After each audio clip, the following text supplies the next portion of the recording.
presente audiobook foi produzido artificialmente por meio da conversão de texto em voz. O áudio poderá trazer distorções fônicas por se tratar de uma leitura mecânica. A obra O Poder Nu, de Bertrand Russell, é livre de direitos autorais. Qualquer possível infração de texto, entre em contato prontamente. Participe do clube de leitura. Para mais informações, acesse o site www.donleon.com.br. O Poder Nu, por Bertrand Russell. À medida que a crença e os hábitos que mantiveram o poder tradicional decaem, vão cedendo gradualmente lugar ou ao poder baseado em alguma crença nova, ou ao poder nu, isto é, a espécie de poder que não implica aquiescência alguma por parte do súdito. Esse é o poder do carniceiro sobre o rebanho, de um exército invasor sobre uma nação vencida e da polícia sobre os conspiradores desmascarados. O poder da Igreja Católica sobre os católicos é tradicional, mas o seu poder sobre os hereges que são perseguidos é um poder nu. O poder do Estado sobre os cidadãos leais é tradicional, mas o seu poder sobre os rebeldes é um poder nu. As organizações que mantêm o poder durante muito tempo passam, sem regra, por 3 fases. Primeira, a da crença fanática, mas não tradicional, que conduz à conquista. Depois, a do assentimento geral ao novo poder, que se torna rapidamente tradicional. Finalmente, aquela em que o poder, sendo usado agora contra todos os que rejeitam a tradição, se torna de novo nu. O caráter de uma organização sofre grandes transformações ao passar por essas fases. O poder conferido pela conquista militar deixa de ser, depois de um período maior ou menor de tempo, meramente militar. Todas as províncias conquistadas pelos romanos, exceto a Judéia, se tornaram logo leais ao império, deixando de sentir qualquer desejo de independência. Na Ásia e na África, os países cristãos conquistados pelos maometanos submeteram-se, com pouca relutância, a seus novos governantes. O país de Gales submeteu-se, aos poucos, ao domínio inglês, ao passo que a Irlanda não o fez. Depois que os hereges albigenses foram sobrepujados pela força militar, seus descendentes se submeteram tanto interior como exteriormente à autoridade da Igreja. A conquista normanda produziu, na Inglaterra, uma família real que, depois de algum tempo, foi considerada como possuidora de um direito divino ao trono. A conquista militar só é estável quando seguida da conquista psicológica, mas os casos em que isso ocorreu são muito numerosos. O poder no governo interno de uma comunidade não recentemente submetida a uma conquista estrangeira, nasce de 2 circunstâncias diferentes. Primeiro, onde 2 ou mais doutrinas fanáticas lutam pelo predomínio. Segundo, onde todas as crenças tradicionais decaíram, sem que fossem substituídas por novas crenças, de modo que não há limites para a ambição pessoal. O primeiro caso não é puro, já que os adeptos de um credo predominante não estão sujeitos ao poder nu. Examinarei este ponto no capítulo seguinte, ao tratar do poder revolucionário. Limitar-me-ei, por ora, ao segundo caso. A definição do poder nu é psicológica, sendo que um governo pode agir a descoberto em relação a alguns de seus súditos e não em relação a outros.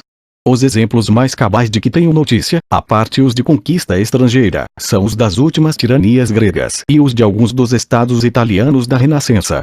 A história grega nos fornece, como no laboratório, um grande número de experimentos em pequena escala que são de grande interesse para os que estudam o poder político.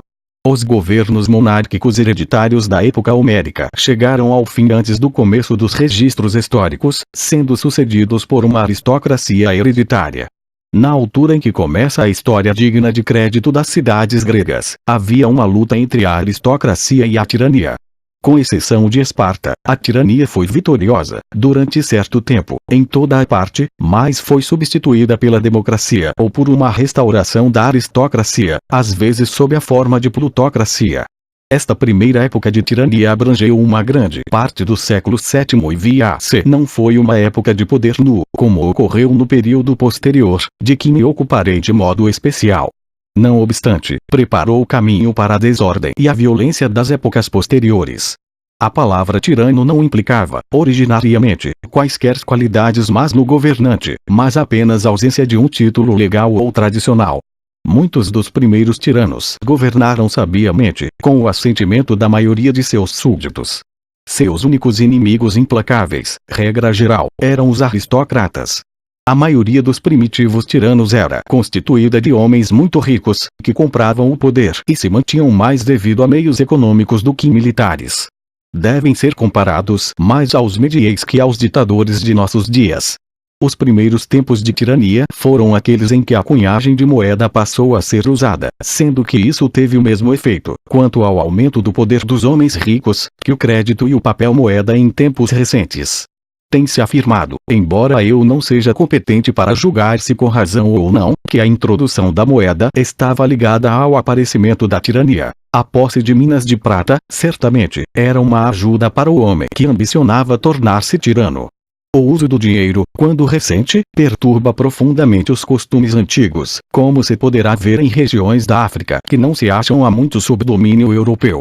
No século VII e a.C., tal efeito foi aumentar o poder do comércio e diminuir o das aristocracias territoriais. Antes do domínio da Ásia Menor pelos persas, as guerras, no mundo grego, eram poucas e sem importância, sendo que apenas uma pequena parte do trabalho e produção era executada por escravos. As circunstâncias eram ideais para o poder econômico, que debilitou o domínio da tradição do mesmo modo que o industrialismo a fez no século XIX.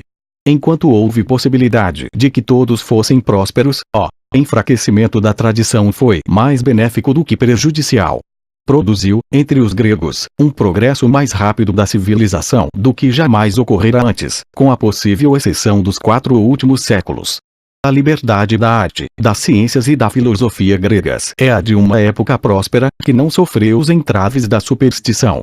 Mas a estrutura social não possuía o vigor requerido para resistir ao infortúnio, e os indivíduos não tinham os padrões morais necessários para evitar crimes desastrosos, quando a virtude não mais conduzia ao êxito. Uma longa série de guerras diminuiu a população livre e aumentou o número de escravos.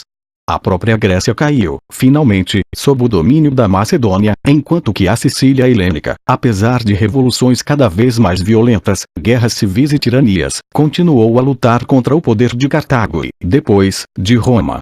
As tiranias de Siracusa merecem a nossa atenção, tanto por apresentar um dos exemplos mais perfeitos de poder nu, como por haver influenciado Platão, que teve uma disputa com o velho Dionísio e procurou fazer com que o mais jovem se tornasse seu discípulo. As opiniões dos gregos posteriores, de todas as épocas subsequentes, sobre os tiranos gregos em geral, foram grandemente influenciadas pelos contactos infortunados dos filósofos com Dionísio Antigo e seus sucessores nos maus governos siracusanos.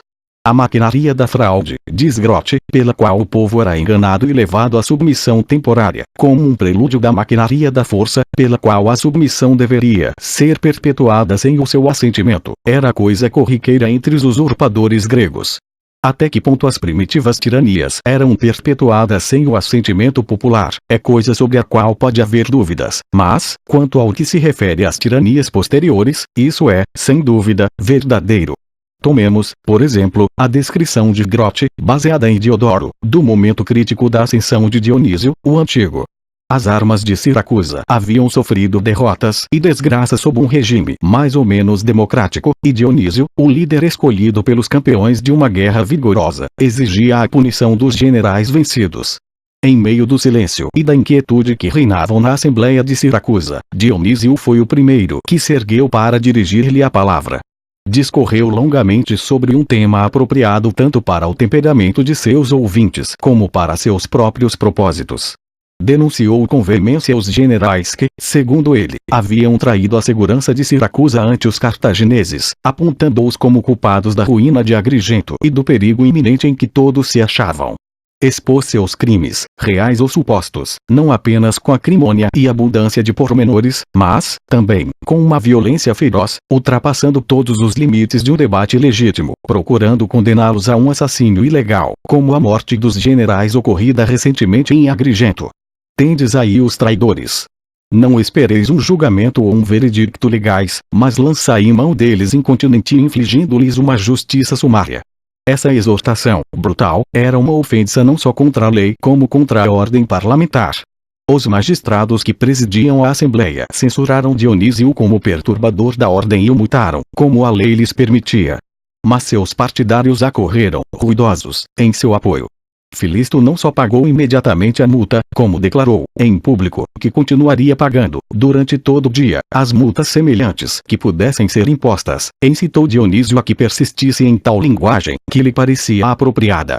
O que começara como uma ilegalidade, agravava-se agora com um desafio aberto à lei. No entanto, tão debilitada se encontrava a autoridade dos magistrados, e era tão veemente o alarido que se erguia contra eles, na situação em que se achava a cidade, que não lhes era possível castigar ou fazer com que o orador se calasse. Dionísio prosseguiu em sua arenga em tom ainda mais inflamado, não só acusando os generais de haver traído, corruptamente, Agrigento, mas, também, denunciando os cidadãos mais destacados e ricos como oligarcas que exerciam um predomínio tirânico, que tratavam a maioria com desdém e se beneficiavam com os infortúnios da cidade. Siracusa, afirmou, jamais poderia ser salva, a menos que homens de caráter inteiramente diferente fossem investidos de autoridade, homens, não escolhidos pela riqueza ou par sua situação, mas de nascimento humilde, pertencentes ao povo pela sua posição e bondosos, em sua conduta, pela consciência de sua própria fraqueza. E, assim, se tornou tirano. Mas a história não se refere a nenhuma vantagem que os pobres e os humildes hajam tido com isso. Confiscou, é verdade, as propriedades dos ricos, mas foi aos seus guardas pessoais que ele as deu. Sua popularidade logo se dissipou, mas não o seu poder. Poucas páginas adiante, deparamos com Grote a dizer: sentindo mais do que nunca que o seu domínio repugnava aos siracusanos, e que se baseava apenas na força nua e crua, cercou-se de precauções provavelmente mais fortes que as acumuladas por qualquer outro déspota grego. A história grega é peculiar quanto ao fato de que, exceto em Esparta, a influência da tradição era extraordinariamente fraca na Grécia. Ademais, quase não havia moralidade política. Heródoto afirma que nenhum espartano sabia resistir a um suborno. Em toda a Grécia, era inútil fazer-se objeção a um político sob a alegação de que ele recebia subornos do rei da Pérsia, pois seus adversários também o faziam, quando se tornavam suficientemente poderosos para que valesse a pena comprá-los. O resultado disso era uma luta desordenada pelo poder pessoal, conduzida pela corrupção, arroças e assassínios. Neste assunto, os amigos de Sócrates e Platão estavam entre os mais inescrupulosos. O resultado final, como se poderia prever, foi a subjugação por potências estrangeiras. Era costume lamentar-se a perda da independência grega, pensando-se nos gregos como se fossem todos semelhantes a Solon e Sócrates. Quão pouca razão havia para se deplorar a vitória de Roma é coisa que se pode ver pela história da Sicília helênica. Não conheço melhor exemplo do poder nu do que a carreira de Agatocles, contemporâneo de Alexandre o Grande, que viveu de 361 a 289 AC e foi tirano de Siracusa durante os últimos 20 anos de sua vida. Siracusa era a maior das cidades gregas e, talvez, a maior cidade do Mediterrâneo. Sua única rival era Cartago, com a qual estava sempre em guerra, salvo durante curtos períodos, depois de alguma séria derrota sofrida por uma das combatentes. As outras cidades gregas da Sicília colocavam-se ora do lado de Siracusa, ora de Cartago, segundo a maré da política partidária. Em cada cidade, os ricos eram a favor da oligarquia, e, os pobres, da democracia. Quando os partidários da democracia saíam vitoriosos, seu líder, habitualmente, conseguia converter-se em tirano. Muitos dos que pertenciam ao partido derrotado seguiam para o exílio e uniam-se aos exércitos das cidades em que o seu partido estava no poder. Mas o grosso se as forças armadas consistia de mercenários, na maioria não helênicos. Agatocles era um homem de origem humilde, filho de um oleiro. Devido à sua beleza, tornou-se o favorito de um rico siracusano chamado Demas, que lhe deixou todo o seu dinheiro e com cuja viúva ele casou. Tendo se distinguido na guerra, pensava-se que ele aspirasse à tirania. Foi, por conseguinte, exilado, transmitindo-se ordens para que fosse assassinado durante sua viagem. Mas ele, prevendo tal coisa, mudou de roupa com um pobre homem, que foi morto, por equívoco, pelos assassinos mercenários. Formou, então, um exército no interior da Sicília, o qual atemorizou tanto os siracusanos que estes fizeram um tratado com ele. Foi readmitido e jurou, no templo de Ceres, que nada faria em prejuízo da democracia. O governo de Siracusa parece ter sido, nessa época, uma mistura de democracia e oligarquia. Havia um conselho constituído de 600 membros, escolhidos entre os homens mais ricos. Agatocles esposou a causa dos pobres contra a dos oligarcas. No decurso destes últimos, ele sublevou os soldados e fez com que os 40 fossem assassinados, dizendo que havia uma conspiração contra a sua pessoa. Conduziu, depois, o exército para a cidade, ordenando-lhe que saqueasse todos os 600.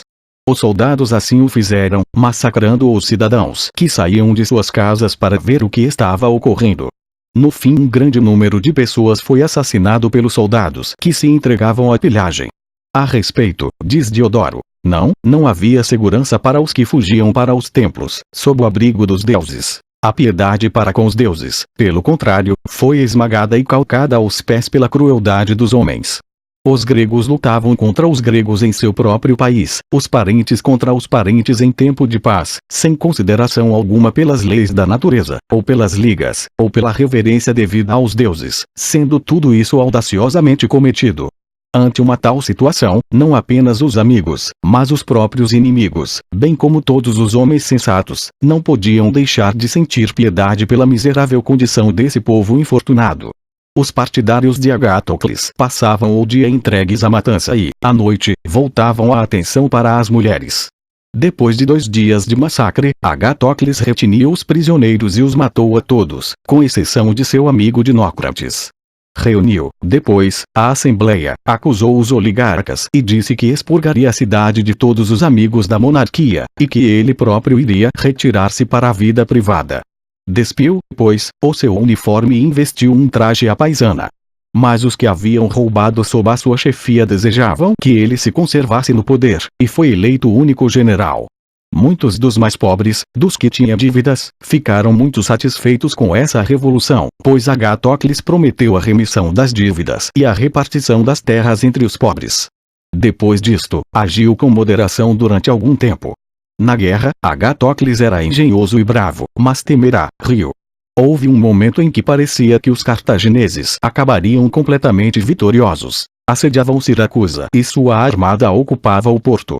Mas Agatocles, com um grande exército, partiu para a África, onde queimou seus navios, para evitar que estes caíssem nas mãos dos cartagineses. Temendo uma revolta em sua ausência, levou consigo crianças como reféns. Depois de algum tempo, seu irmão, que o representava em Siracusa, exilou 8.000 adversários políticos, que contavam com a amizade dos cartagineses. Na África, Agatocles foi, a princípio, surpreendentemente bem-sucedido. Capturou Tunis e assediou Cartago, cujo governo ficou alarmado, ordenando que se realizassem cerimônias propiciatórias no templo de Moloque. Verificou-se que os aristocratas, cujos filhos deviam ser sacrificados ao deus, haviam adquirido o hábito de comprar crianças pobres para substituí-los. Tal prática foi, então, severamente reprimida, pois se sabia que agradava mais a Moloque o sacrifício de crianças aristocráticas. Depois desta reforma, a sorte dos cartagineses começou a melhorar. Agatocles, sentindo necessidade de reforços, enviou emissários a Cirene, que pertencia então aos Ptolomeus e era governada por Opelas, um dos capitães de Alexandre. Os emissários tinham ordens de dizer que, com a ajuda de Opelas, Cartago poderia ser destruída, que Agatocles desejava apenas estar seguro na Sicília, pois não tinha ambições na África, e que todas as conquistas que fizessem juntos na África pertenceriam a Opelas. Tentado por estas ofertas, Opelas marchou, através do deserto, com seu exército e, após grandes dificuldades, uniu-se a Agatocles. Sem perda de tempo, Agatocles assassinou, declarando a seu exército que a única esperança de salvação consistia em colocar-se sob o comando do assassino de seu ex-comandante. Sitiou, a seguir, Útica, onde, chegando inesperadamente, capturou 300 prisioneiras no campo de batalha, colocando-os diante de suas máquinas de assédio, de modo que os soldados de Útica, para defender-se, tiveram de matar seus próprios concidadãos. Embora bem-sucedido nessa empresa, sua situação era difícil, sobretudo porque tinha razões para temer que o seu filho Archagatos estivesse suscitando descontentamento no exército. De modo que fugiu secretamente de volta à Sicília, e o exército, furioso com a sua deserção, assassinou não só Archagatos como o seu outro filho. Isto enfureceu tanto, que matou todos os homens, mulheres e crianças de Siracusa que tivessem parentesco com qualquer soldado do exército revoltoso. Seu poder na Sicília, durante algum tempo, sobreviveu a todas essas vicissitudes. Capturou a Egesta, matou todos os indivíduos do sexo masculino mais pobres da cidade e torturou os ricos até que revelassem onde suas riquezas estavam escondidas. As jovens e as crianças foram por ele vendidas, como escravas, aos Brutii, no continente. Sua vida familiar, lamento dizê-lo, não era inteiramente feliz. Sua esposa teve um caso amoroso com seu filho, um de seus 2 netos assassinou o outro, induzindo depois um criado do velho tirano a envenenar os palitos do avô. O último ato de Agatocles, quando viu que ia morrer, foi convocar o Senado e exigir vingança contra o neto. Mas suas gengivas, devido ao veneno, tinham se tornado tão doloridas que não podia falar. Os cidadãos sublevaram-se, levaram-no apressadamente à pira funerária antes que ele estivesse morto, seus bens foram confiscados e, segundo nos dizem, a democracia foi restaurada. A Itália renascentista apresenta um paralelo que se aproxima muito da Grécia antiga, mas a confusão é ainda maior. Havia repúblicas comerciais oligárquicas, tiranias segundo o padrão grego, principados de origem feudal e, além disso tudo, os estados da Igreja. O Papa, exceto na Itália, impunha respeito, mas seus filhos não o faziam, e César Borgia teve de lançar mão do poder nu. César Borgia e seu pai, Alexandre VI, são importantes não devido apenas às suas pessoas, mas por terem inspirado Maquiavel. Um incidente da vida de ambos, ser orientado por Creton, servirá para dar um exemplo da época em que viveram. Os Colonnas e os Orsines haviam sido a desgraça dos papas durante séculos. Os Colonnas já haviam caído, mas os Orsines permaneciam. Alexandre VI fez um tratado com eles, convidando seu chefe, o cardeal Orsini, para o Vaticano, ao ter notícia de que César aprisionara, traiçoeiramente, 2 Orsines importantes. O cardeal Orsini foi preso logo que chegou à presença do Papa. Sua mãe pagou ao Papa 2.000 ducados pelo privilégio de enviar alimentos ao filho, e sua amante presenteou sua santidade com uma pérola de alto valor, que ele cobiçava. Não obstante, o cardeal Orsini morreu na prisão, por haver bebido, segundo se disse, vinho envenenado que lhe fora servido por ordem de Alexandre VI. Os comentários de Creighton sobre esta ocorrência ilustram o caráter de um regime de poder nu. É surpreendente que essa ação traiçoeira não haja despertado nenhum protesto, sendo, pelo contrário, tão bem sucedida. Mas, na política artificial da Itália, tudo dependia da habilidade dos que se entregavam a tal jogo. Os condottieri representavam apenas a si próprios, e quando eram afastados, por quaisquer meios, embora traiçoeiros, não restava nada. Não havia partido algum, nem qualquer interesse, que se sentisse prejudicado pela queda dos Orsines e dos Vitellosos. Os exércitos dos condottieri eram formidáveis enquanto seguiam os seus generais. Quando os generais eram afastados, os soldados se dispersavam e entravam para o serviço de outros. A maioria dos cidadãos admirava a consumada frieza de César quanto a esta questão. Nenhum prejuízo fora causado à moralidade corrente. Quase todos, na Itália, aceitavam como suficiente a observação de César a Maquiavel: é bom enganar aqueles que se revelaram mestres na traição. A conduta de César foi julgada pelo seu êxito. Na Itália renascentista, como na Grécia antiga, um nível muito elevado de civilização se unia a um nível moral muito baixo. Ambas as épocas revelaram as maiores alturas do gênio e as maiores profundidades da canalice. Em ambas, os canalhas e os homens de gênio não são, de modo algum, antagônicos uns aos outros. Leonardo construiu fortificações para César Borgia. Alguns dos discípulos de Sócrates se achavam entre os piores dos 30 tiranos. Os discípulos de Platão andavam metidos em ações vergonhosas em Siracusa, e Aristóteles casou com a neta de um tirano. Em ambas as idades, depois que a arte, a literatura e o assassínio floresceram, lado a lado, durante cerca de 150 anos, foram extintos juntos, por nações menos civilizadas, mas mais coesas, do Ocidente e do Norte.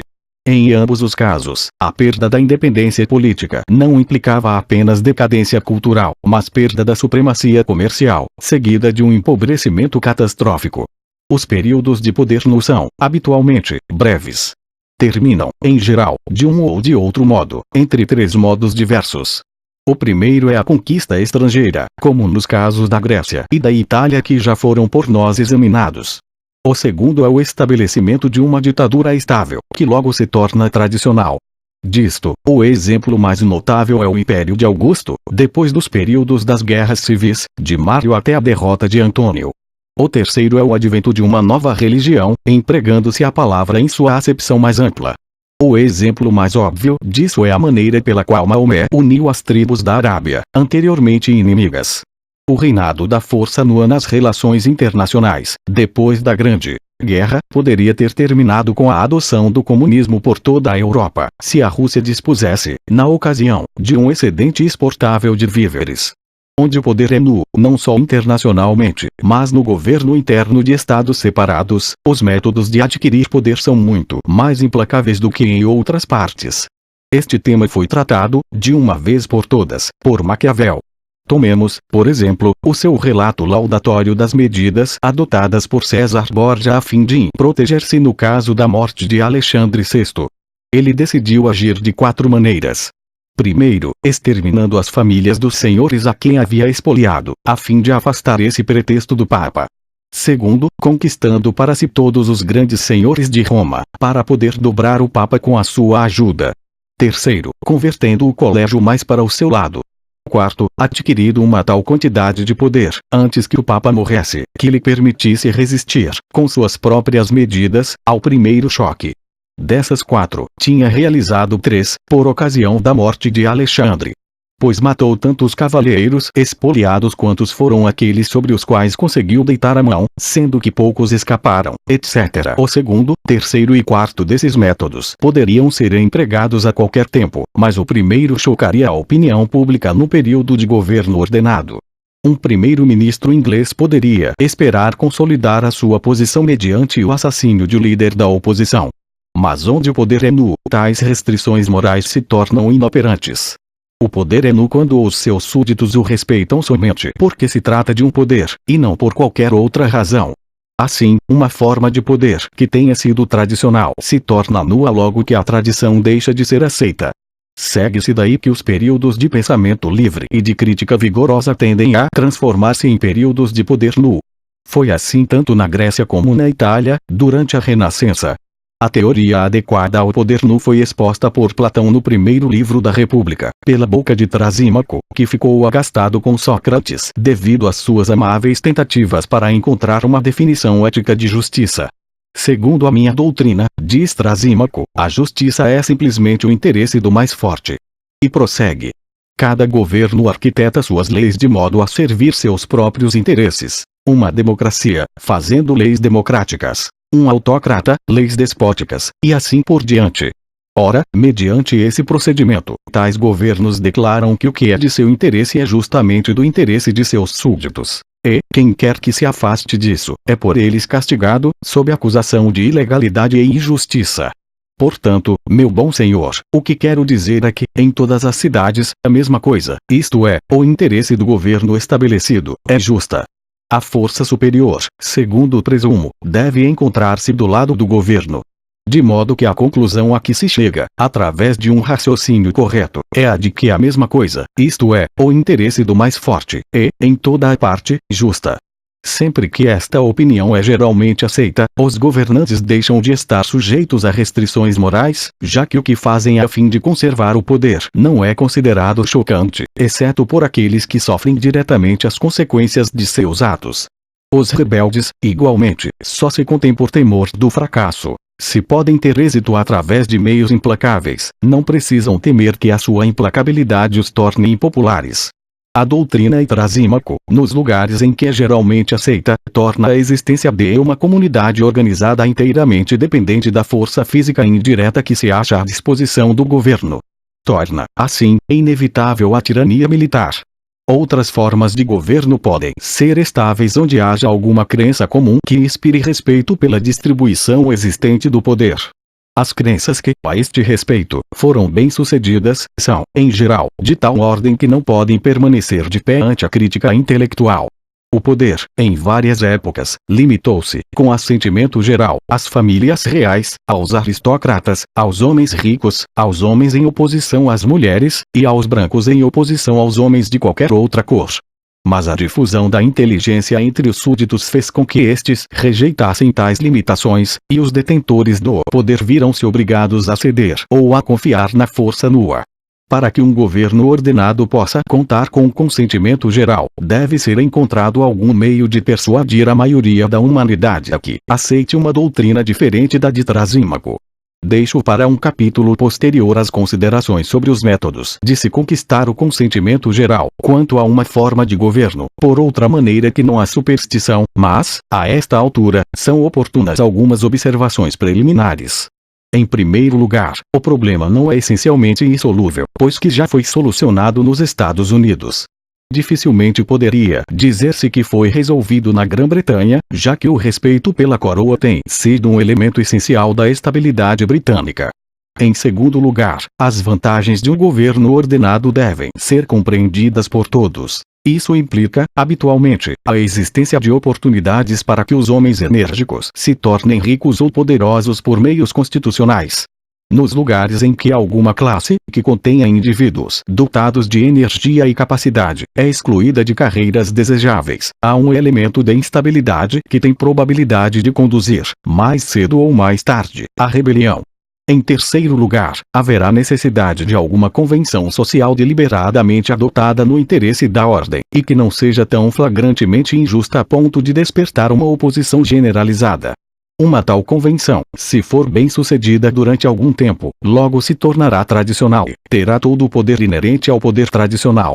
O contrato social de Rousseau, para um leitor moderno, não parece muito revolucionário, e é difícil de ver-se por que razão chocou tanto os governos.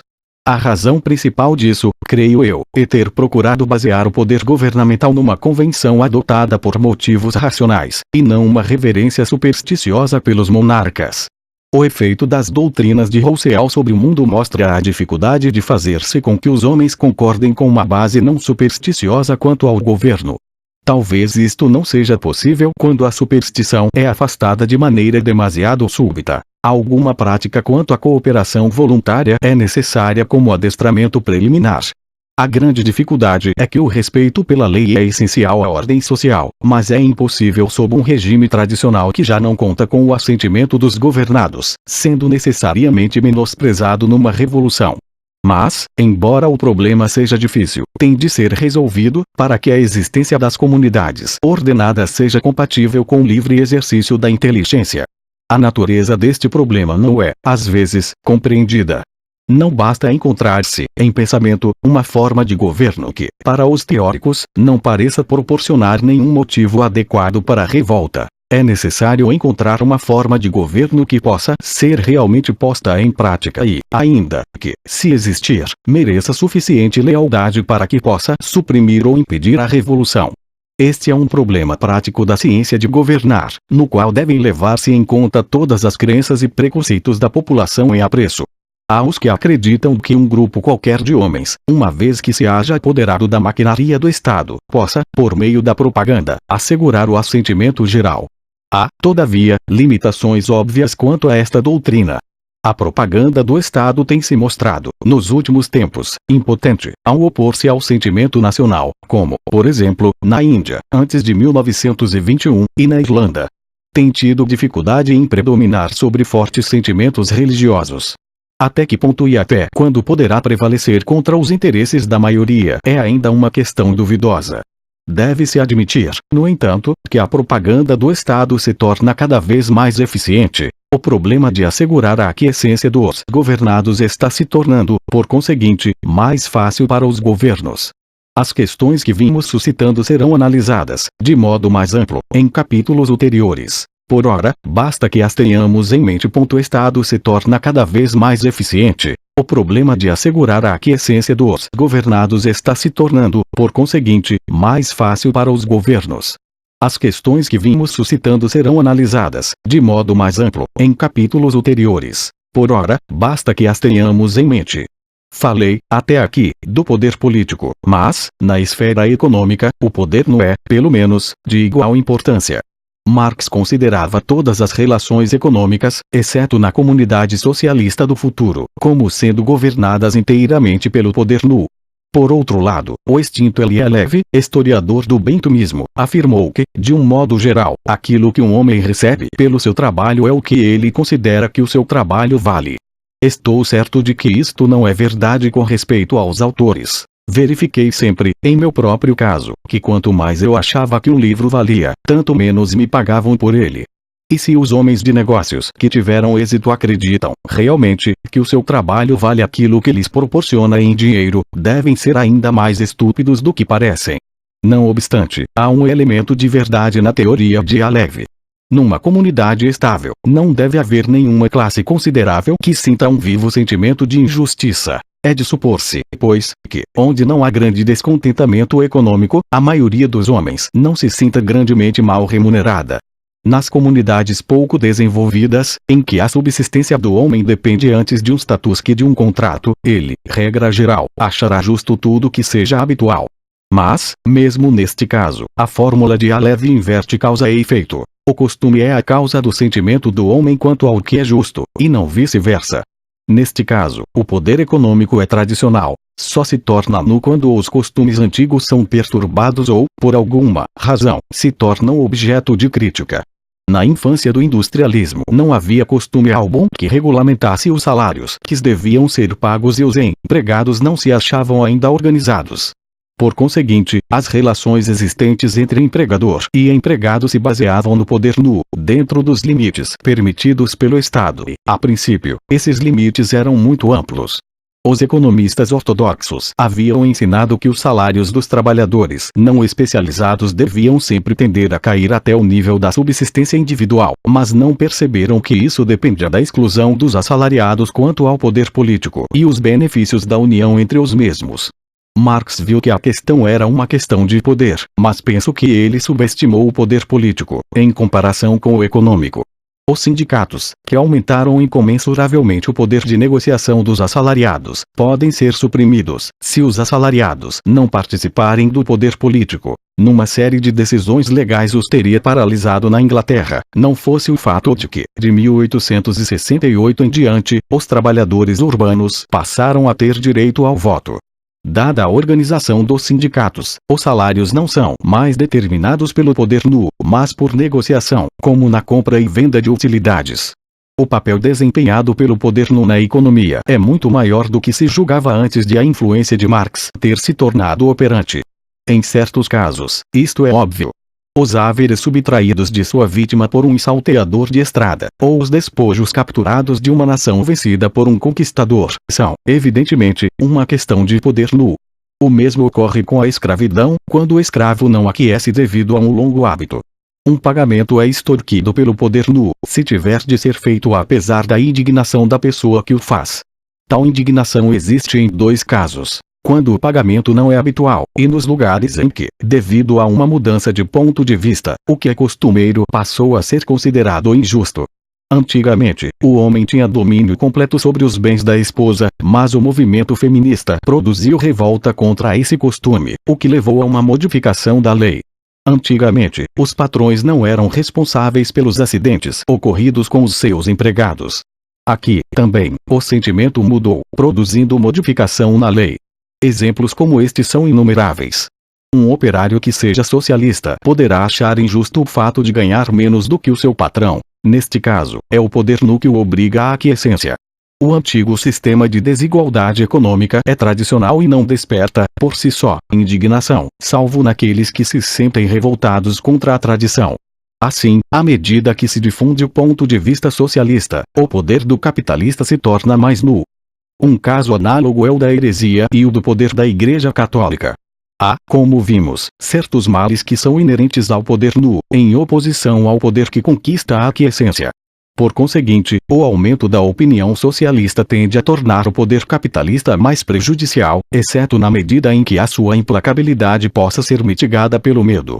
Dada uma comunidade organizada inteiramente de acordo com o modelo marxista, em que todos os assalariados fossem socialistas convictos e todos os outros fossem, igualmente, defensores convictos do sistema capitalista, o partido vitorioso, qualquer que pudesse ser, não teria outra saída senão o exercício do poder nu com relação aos seus oponentes.